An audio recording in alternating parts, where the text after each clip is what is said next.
नमस्कार जय जगन्नाथ बंधु मैंने आसतु आज अक्षय तृतीया उपरे किछि कथा हवा। एक अक्षय तृतीया मध्य कहती अक्षय तृतीया मध्य कह जाए। अक्षय तृतीयार बहुत किछि पौराणिक आख्यान तो अच्छी।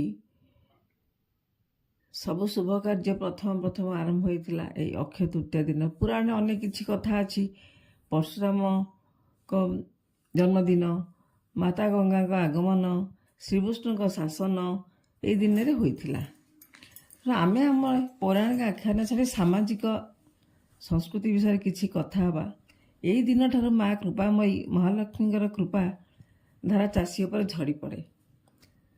आज बहुत महान दिवस आम संस्कृतिर, आम परंपरार, आम निज घरर मध्य श्री समृद्धि पाई अक्षय तृतीया को पालन करा जाए।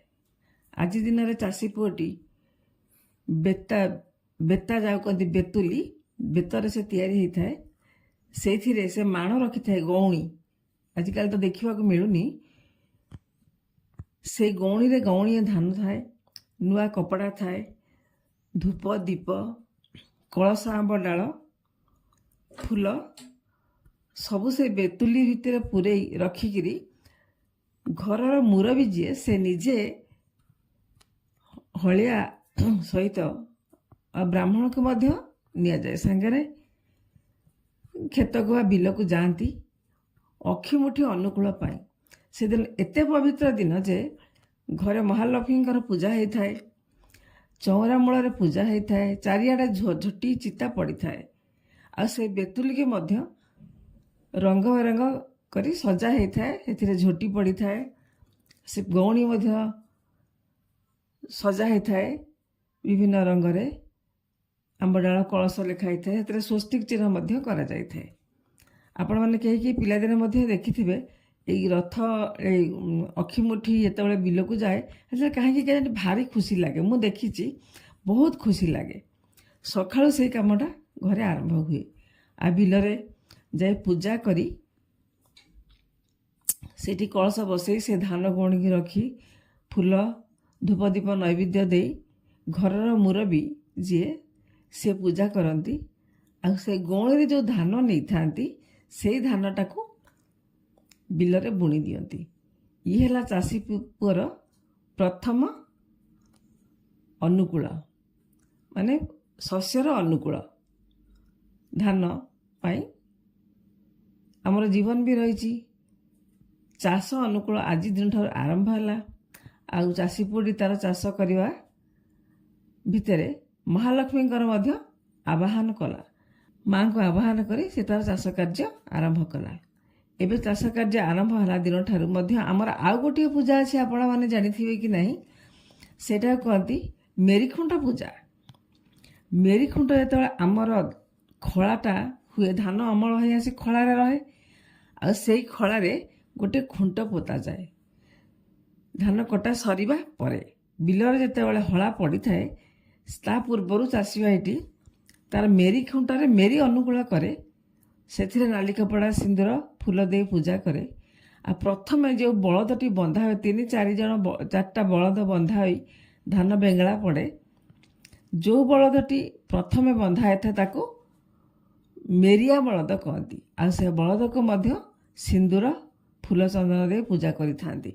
देखंतु चाषीर भावना केते महान। आमे केते महान संस्कृति संपन्न राज्य जन्म नहीं जे कि आम ए ओडिशा रे अछि।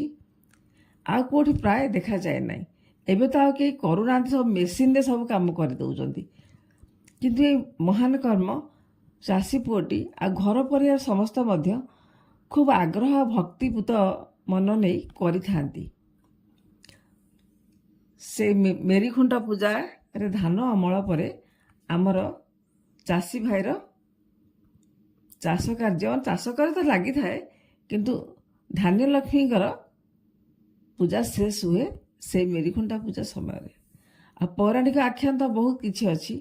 आज महाप्रभु जगन्नाथकर रथ अनुकूल प्रभु चंदन यात्रा को मध्य आज ही आसबे। एपरी महान परंपरा आ कोठी आपण माने देखिचंती कि आज दिन रे व्यास आ गणेश चेतनात्मक भाव ଗଣେଶ ଲେଖିଲେ, ବ୍ୟାସ ଡାକିଲେ, ଆଉ ମହାଭାରତ ଲେଖା ହେଲା। ପୁରାଣ ଆଖ୍ୟାନ ତ ଦେଖିଲେ ବହୁତ କିଛି ମିଳିବ, କିନ୍ତୁ ଆମେ ଯେତିକି ରହୁଛେ ଏ ସାମାଜିକ ପରମ୍ପରା ଭିତରେ ଆପଣମାନଙ୍କୁ ମୁଁ ସେଇ ସମ୍ପର୍କରେ କିଛି କହିଲି। ଆମର ପିଲାମାନେ ମଧ୍ୟ ଏସବୁ ପରମ୍ପରାକୁ ଭୁଲି ଯାଉଛନ୍ତି। ଟିକେ ମନେ ପକାଇବା ପାଇଁ ମୁଁ ଏଇ ଛୋଟିଆ ପ୍ରୟାସଟି କରିଛି। ଆପଣମାନେ ଜାଣି ଖୁସି ହେବେ, ଆଉ ପିଲାମାନଙ୍କୁ ମଧ୍ୟ ଏ ଅକ୍ଷୟ ତୃତୀୟା ସମ୍ପର୍କରେ କିଛି ସମ୍ୟକ୍ ଧାରଣା ବି ଦିଅନ୍ତୁ। ସେମାନେ ଯେମିତି ଆମର ପରମ୍ପରାକୁ ଭୁଲି ନ ଯାଆନ୍ତୁ। ଏଇଟା ହିନ୍ଦୁମାନଙ୍କର ବହୁତ ବଡ଼ ପର୍ବ ଏ ଅକ୍ଷୟ ତୃତୀୟା। ଆପଣମାନେ ଖୁସିରେ ରୁହନ୍ତୁ। ଧାନ୍ୟଲକ୍ଷ୍ମୀ, ଶ୍ରୀ ସମୃଦ୍ଧି ଲକ୍ଷ୍ମୀ ଆପଣଙ୍କୁ ସୌଭାଗ୍ୟ ଲକ୍ଷ୍ମୀ ଆପଣଙ୍କୁ ସୌଭାଗ୍ୟ ପ୍ରାପ୍ତ କରାନ୍ତୁ। ଏ ସୃଷ୍ଟି, ଏ ସଂସାର ଧନଧାନ୍ୟରେ ଭରିଯାଉ, ଚାରିଆଡ଼େ ଶ୍ରୀ ସବୁଜିମା ଭରିଯାଉ। ଆପଣମାନେ ଖୁସିରେ ରୁହନ୍ତୁ। ଜୟ ମା ଲକ୍ଷ୍ମୀ, ଜୟ ମା ଲକ୍ଷ୍ମୀ, ଜୟ ମା ଲକ୍ଷ୍ମୀ।